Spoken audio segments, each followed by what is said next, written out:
everybody, thanks so much for joining us for another episode of Nooners with Nick. Now here in the Detail Garage, we always go over how-tos and the right way to properly detail your vehicle, but today we're taking a step back and going over the don'ts of detailing, and to help me do that I have my good friend Joseph. You've seen him here at our store, Detail Garage Los Angeles, and he's one of our very educated detailers as well as one of our on-camera personalities. So today we're going to go over the don'ts of detailing, right? Let's do it, Nick. Let's jump right into it. What's some of the don'ts that you see that come into the Detail Garage a lot, very often questions you get, or things you just see on the day-to-day basis? So one of the main things we always get asked is, hey, can I use the same wash mitt for my wheels as on the body? And I'm not a fan of that at all, because you're going to pick up all those little remnants, all that nasty contamination, smeared it all over that body of the vehicle, and that can cause for some problems. Right. That's a don't. Brake dust is very abrasive, yeah, and it scratches the paint very easily. It scratches your wheels also, so you need the proper detailing brushes or a dedicated mitt just for your wheels, right? That's true. Yeah. Another thing that I see a lot is people using towels with tags on them. That, as a detailer, that's like really cringeworthy, right? That is. I didn't like using the word cringe, but it's just like seeing a towel on a tag as people are wiping their car. Towels with tags will scratch no matter what, because that is true. The paper is, even though it seems like it's not very abrasive, it actually has the ability to scratch even the hardest paints. So before you start detailing, remove the tag. This way you're not inducing any kind of imperfections. Remove the tags. That's right. Yeah, definitely. Grip it. Grip it before you slip it, right? What else? That's right. All right, the other thing is, hey, if you drop the clay, just throw it away. I get asked all the time, hey, if I drop it real quick, like that 10-second, or what was it, 3-second rule, right? It depends on who you're with. Yeah, so so you're gonna drop it down a little bit, and then just toss it. It's really not, it's not gonna break the bank for you to come and buy a little bit more clay. That's right. That's why we recommend using a small piece of the clay bar, because if you drop it, you don't have to throw the entire bar away, because that will get very expensive very quickly. And we know it's very difficult to hold the clay bar because we've dropped it before. Nobody's born knowing how to detail, so things happen, mistakes happen, but it's like a piece of gum, so if you drop it, you gotta throw it away. And 3 fingers usually works out perfect for me. That's usually, I put it right about there, about a silver dollar, so that's gonna work out. So the other thing— Worded that pretty well. Yeah, thank you, man, definitely, so always ready. The other thing is that if you drop the towel too, like that's another thing, not just with clay, but if you drop the towel, I see that all the time at some of these car washes. You'll see a guy drop it down real quick and then grab it and just start, wiping it all off, always bad. Exactly, same thing as the contamination. You're bringing it from the floor back to the paint, that's going to scratch no matter what. Yeah, yeah. Something going along with scratches is we've all seen people who do it. Maybe some of you guys do it yourself when you're taking that perfect picture with your favorite product. You put the bottle directly on the paint or you videotape it sliding off the paint. If you didn't know, that can scratch the paint as well, because you put the bottle on the ground, you put it on the shelf, and it collects dirt on the bottom of it. You put it on the vehicle, and now it's just an abrasive disc sliding off of your paint. And I'm sure you have all seen videos of some dummy doing it, but just as a pro tip, don't do it, right? Don't do it. That's a real bad one. I'm glad that you brought that up, because I'm seeing a lot of videos like that now, and they act like it's a real good thing to do, but it's not. Another thing that's not good to do is the circular motion. We get asked that a lot of times, especially for the older folks that are out there. We saw the videos, right? Back in the day, Karate Kid, you would see the wax on, wax off, right? And circular motion is something you definitely want to go ahead and stay away from. So that's a key thing. We teach that in all of our videos, classes, all that good stuff. And the reason being, because if you pick up any, like contamination, anything that's abrasive, it creates a swirl, which is difficult to polish out. It's very noticeable, and although when you look at a vehicle that has swirls, you see a lot of straight line scratches, that's just because of the light that refracts or reflects against the scratches. It gives it that swirling effect. But if you actually swirl the paint, it's very difficult to polish out. So avoid doing circular motions. For sure. Anything else? For me, speaking about swirls and stuff like that, another thing is a lot of people ask us about chamois. And chamois has been around for a very, very long time.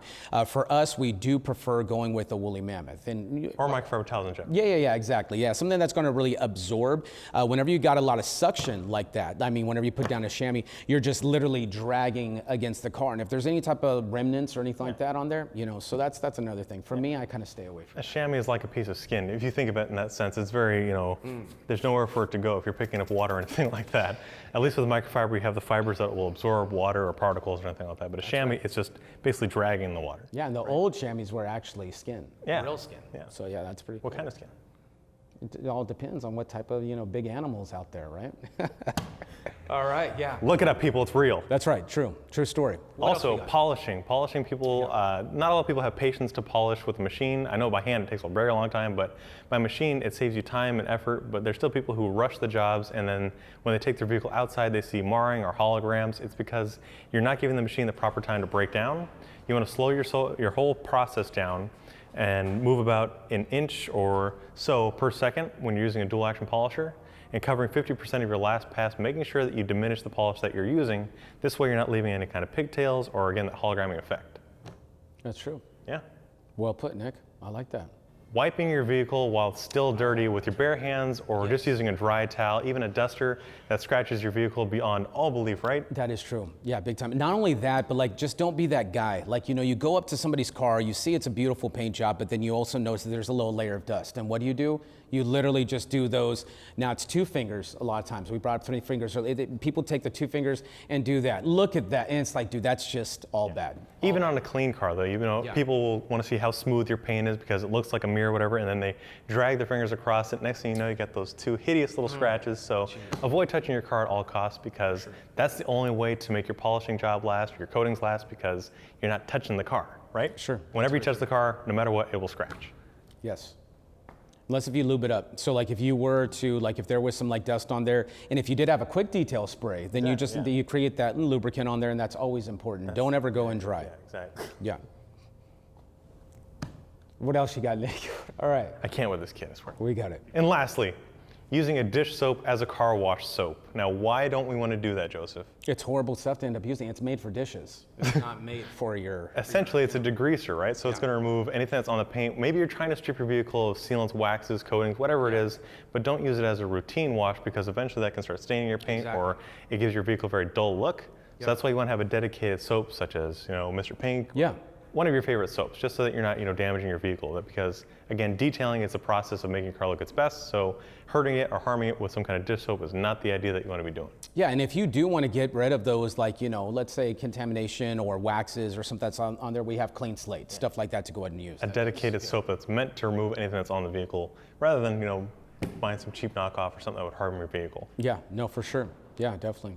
Now, there are many more different detailing don'ts, but as for today, we're going to finish off with one of our pet peeves, and that is people looking for a really glossy interior, especially on the dash, using Oil-based, that greasiness, that what you'll see on there, it attracts dust. I mean, I don't know about you, but I love driving with my windows down. Sometimes if you have a convertible or whatever, top down, and just like you've seen it before, they pull up and, oh man, my inside looks great. Dude, the greasiness is not a good look, right? Also, when you're using it on the dash, you have the sun reflecting off that, becomes a glare, potentially a hazard. So using a water-based, or like myself, I like a very matte sheen, where I use something like Natural Shine or just Interclean by itself.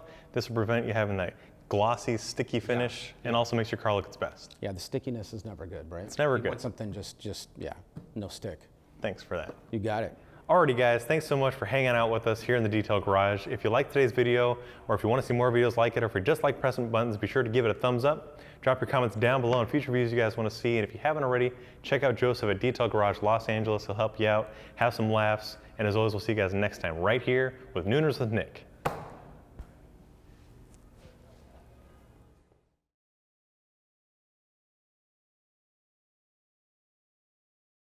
Okay, you want me to talk? Is this on? Everybody's gone?